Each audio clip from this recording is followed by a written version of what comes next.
Hi everybody, it's Julia from Matheson Travel coming to you this week from Market Square in Heidelberg.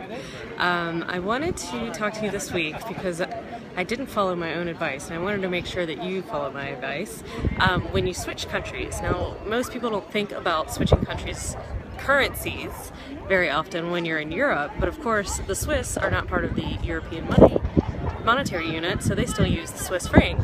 And so when I went from euros to Swiss francs, I wasn't at all prepared, and I had no idea how much I was spending and all of that. Luckily, the Swiss franc is generally on parity with the euro, which is fantastically almost one-to-one parity with the dollar right now, so it wasn't that big of a problem. But if you're traveling in Asia or in Eastern Europe or Africa or lots of other places in the world, it really can make a big difference in your trip. So I wanted to give you guys a tip that my father used to do for me when I was a younger girl traveling alone.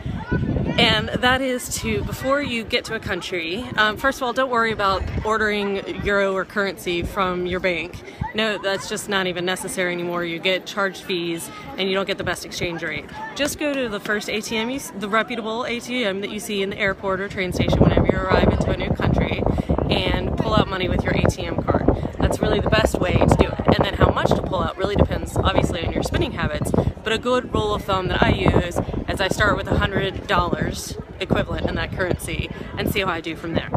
Now, the tip that my dad gave me that I want to give to you guys is to actually write down, either on a little piece of paper or maybe on your smartphone, write down $100 equals however much of that currency.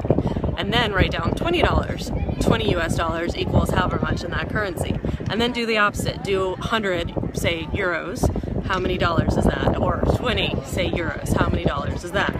It's a really good rule of thumb, and it helps you quickly when you're on the street, in a market, buying something. It helps you quickly understand exactly how much you're spending. It can really help you, especially in like the UK, where you think that a pound is a dollar. It's really not, and it can add up. So that's my tip of the week. I hope that you enjoy it and use it because it can be helpful, and I'll talk to you next week.